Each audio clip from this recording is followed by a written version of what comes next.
in an article that you wrote, so I'm coming down to like more topics of interest that's Mm, relatable. And in the book Gene Eating, you mentioned mm. that genetic testing for personalized diets are actually pretty worthless. There's not a lot of science backing it. Is the evidence more credible in testing? Let's say if I want to test if I'm allergic to milk, dust, particles, stuff like that.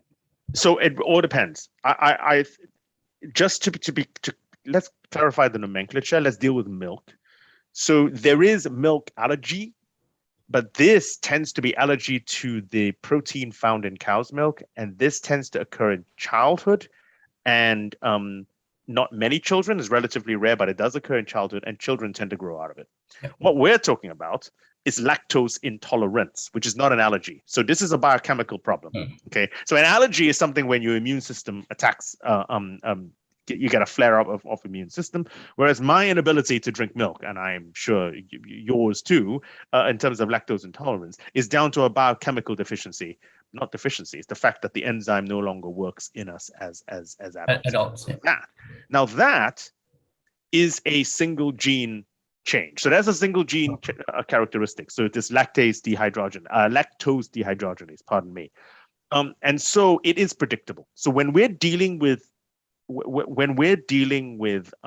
traits that are specific for individual genes, they are predictable, and you should be able to screen for them, and you will be able to predict. The other ones that are predictable are ability to metabolize caffeine, okay, and the ability to metabolize alcohol. Okay, so these are all predictable traits. And so if you look at those, fully predictable, we'll be able to screen people and say, you shouldn't be drinking milk, you shouldn't be drinking as much alcohol, etc., etc.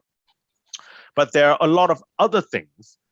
Our ability to handle carbohydrates, our liking for protein, whether or not we can handle fat more than others, how large are we, how tall are we, these are going to be the role of hundreds and maybe thousands of genes. Now, genetic testing is, at the moment, I wouldn't say next to useless, because the genetic testing will give you risk predictions. It'll give you a percentage. It will say, the chances of you becoming fat, being short, being tall, whatever, is going to be X amount.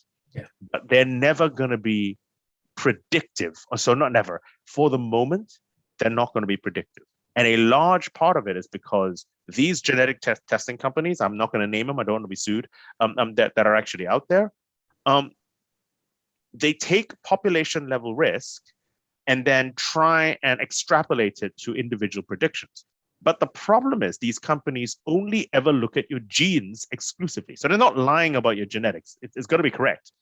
But they don't ever measure, they don't ever take into any meaningful consideration your environment. Okay, so in other words, are you rich or poor? Are you living in Singapore, or are you an American Singapore Chinese, or are you Chinese, whatever? Okay, where genetically, I'm going to be exactly the same if I was raised in Singapore, raised in the States, or raised in Shantou, right? Yeah. But whether or not I have a risk of getting a number of different diseases will depend on where I am raised. And so these testing companies do not take this into account. So until we have a better idea of taking this into account, we're not going to be very predictive with these tests. That's the problem with the tests. They're trying to use the data for something it's not designed to do. I see. Okay, you've also mentioned that some people metabolize fats and carbs differently from others. Mm-hmm. In your explanation, is that basically also why some people seem to have like a crazy metabolism and cannot get fat no matter how much nonsense they consume? Or I don't know if someone doesn't get fat no matter how much nonsense they consume, not necessarily, but it is true. But it is undoubtedly true that for some people, they can eat more than me and not gain as much weight as me. So this is undoubtedly undoubtedly true. The reasons why, well, do you know what? Surprisingly, we haven't found that many genes to do with it. So most of the genes which we've found to be linked to BMI, to body weight, okay, have been genes that influence our feeding behavior. So in other words, in essence, how much we eat. So why haven't we found genes about what we do with the food after we eat it? Either burn it, store it, because there is an issue, I think, with two reasons why, and why we haven't found these genes. First is what I would call measurement error. And I mean measurement error is that when I'm eating something, a pizza, a slice of pizza, for example, it is a measurable piece. You can weigh it, there's a weight, you can see it. And I'm eating a weight of pizza, X grams of pizza. So it's easier to actually measure that. The problem with the other side of the equation, the metabolism, is that you really can only measure it in two different ways. First is heat, because the amount of heat we give off, that's the amount of energy we might get off, and carbon dioxide to oxygen ratio. Okay, in other words, the more carbon dioxide we're breathing out, the faster our metabolism is.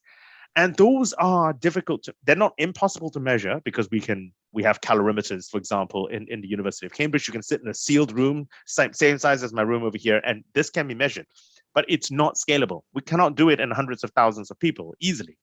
And so there's the measurement error, okay? And the second problem is effect size. And what do I mean by this?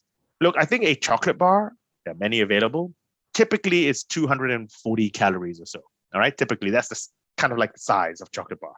Now, if one is motivated, and often I am motivated, it will take me maybe less than 60 seconds to finish the chocolate bar, okay?